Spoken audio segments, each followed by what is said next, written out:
Konsumisyon ba ang paghahanda ng pagkaing may nutrisyon? Hatid ng Food and Nutrition Research Institute ang solusyon. Menu ni Mommy.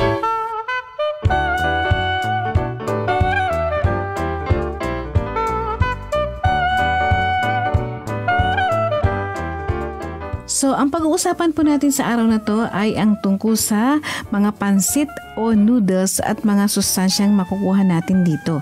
Ang noodles ay madalas po nahanda sa mga special na occasion at pati na rin po sa ordinaryong mga araw. Maging sa restaurant, karinderya o sa bahay man, ayon po sa isang article na sinulat po ni Erlyn Bautista sa nakita natin ito sa isang internet, pinamagatan po na Top 10 Pansit, the most widely eaten noodles in the Philippines.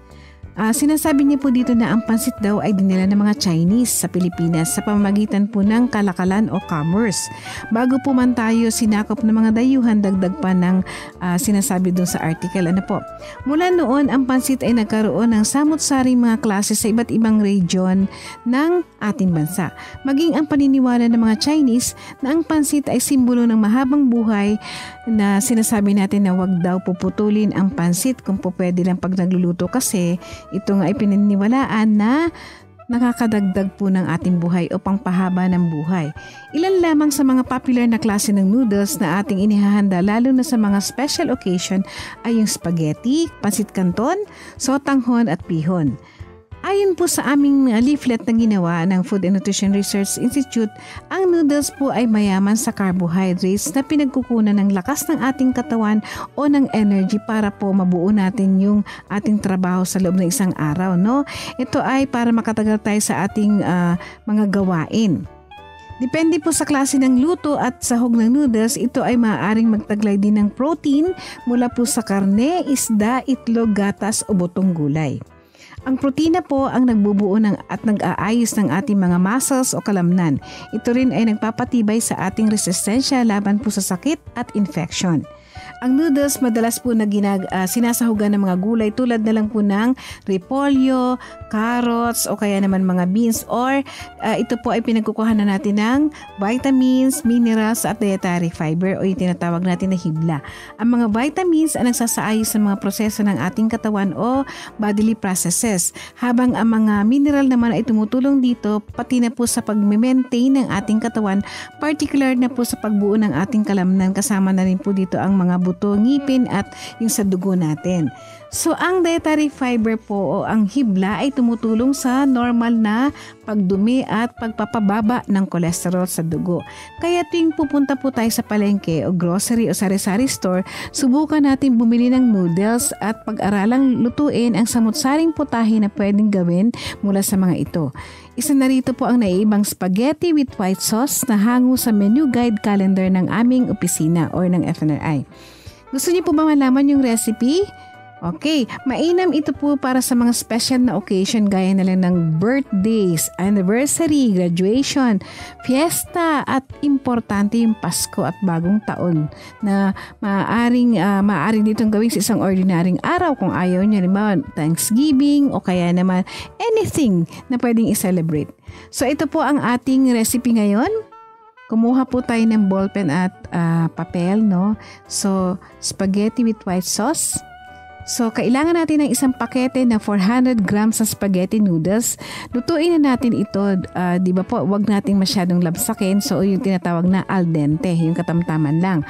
1/4 na kilo ng bacon, tinusta at hiniwa ng maliliit na piraso. Maaaring gamitin ang baka o giniling na baka o manok. Pwede naman yung leftover nyo, tira nyo na isda o inihaw na manok din o pritong baboy, halimbawa, pwede itong hiwa-hiwain o himayin. 1/4 na tasa ng fortified margarine.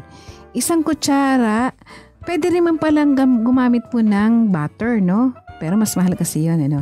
Isang kutsarita ng tinadtad na bawang, isang kutsarita naman ng tinadtad na sibuyas, kalahating tasa ng ginadgad na cheese, kalahating tasa naman ng hiniwa na mushroom, yung button po, ano?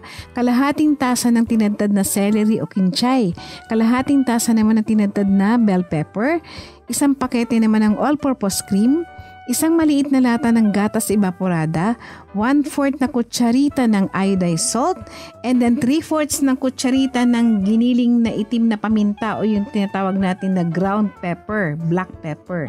Kalahating tasa ng ginadgad na cheese para naman sa pambudbud natin sa ibabaw. Ano po? Narito naman ang paghahanda ng spaghetti with white sauce. Assuming po na na-boil nyo na yung spaghetti, no? Sa isang kawali, tunawin ang margarine or butter gamit ang mahinang apoy lang. Igisa ang bawang at sibuyas, idagdag ang keso, mushroom, celery, bell pepper, at all-purpose cream at yung evaporated milk.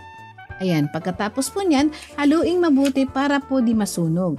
Timplahan po ng asin at paminta, ihanda ang nalutong spaghetti noodles sa plato, ibudbud na natin yung bacon bits na tinusta natin o yung mga maliliit na piraso ng ating hinimay na mga karne, manok man siya o isda or baka, and then ilagay na natin yung sauce. Ano po? Pag nalagay na natin yung sauce, saka natin ibubudbud syempre yung mga bacon na yan at saka yung natitirang cheese. So, ang recipe po na ito ay makakapagawa ka ng 9 na tasa ng spaghetti at 3 tasa naman ng toppings o budbud. No? Ang isang dulot o yung serving ay katumpas na po ng 1 tasa ng spaghetti at 1/3 na tasa naman ng mga toppings natin. O ayan mga kaibigan, sana may natutunan kayo sa akin na bagong recipe para baka hindi na ito bago sa inyo. Pero syempre ito yung mas masarap na version. Ano po? So maraming salamat po sa inyong pakikinig. Enjoy niyo po yung recipe na yan at subukan niyo agad. Maraming salamat po. Ito po muli ang inyong lingkod, si Josie Gonzalez po. Ang menu ni Mami ay hatid sa iyo ng Food and Nutrition Research Institute ng Department of Science and Technology. Para sa mga lutuin at pagkain puno ng nutrisyon, humingi ng recipe sa FNRI DOST, General Santos Avenue, Bicutan, Taguig City.